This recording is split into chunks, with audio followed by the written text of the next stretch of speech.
Vítám vás tady v tom malém průvodci o vašich energetických kartách.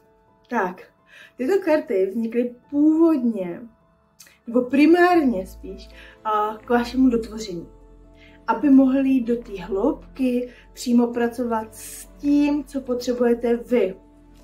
A jsou vlastně na téma ženství, kdy krásně pracují s tématem úplně kompletně kolem ženy, jak s přijmutím sebe, s přijmutím různých těch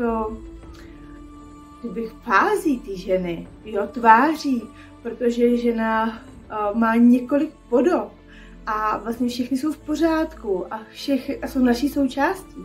Takže i o tom objevování těch dalších částí nás, o tom přijetí, jak tu část zrovna máme, protože každý to máme trošičku jiný. Někdo je víc v té jemné energii, někdo má takovou tu divokou, někdo zase takovou hrubší. Takže je to v pořádku. Ale zároveň, aby jsme přijmuli i tu další, třeba co není úplně nám tak vlastní, protože taky naší součástí. Jo? Nemusíme být vždy silné ženy, ale můžeme být jemné, citlivé, můžeme mít jenom takový záchvěvy, nebo prostě období, kdy je to v pořádku si to opravdu dopřát a být tou jemnou ženou, která se nechá opečovat, která se nechá pomoct. A vlastně na všechny tady ty vrstvičky a různé si skolevečky, nebo kde se zanedbáváme, kde máme nějaký bloky, tak vlastně ty karty s tím pracují, podporují nás.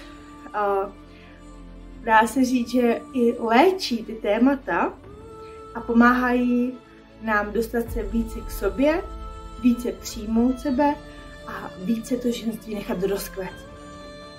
Takže k tomu byly vytvořeny tyto karty a jsou vytvořeny hlavně k dotvoření.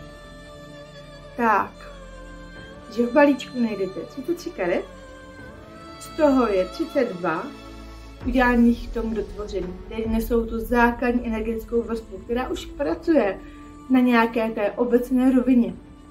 Ale aby to šlo ještě do té větší hloubky a přímo vám individuálně, tak právě proto se ty karty dotváří. Tak.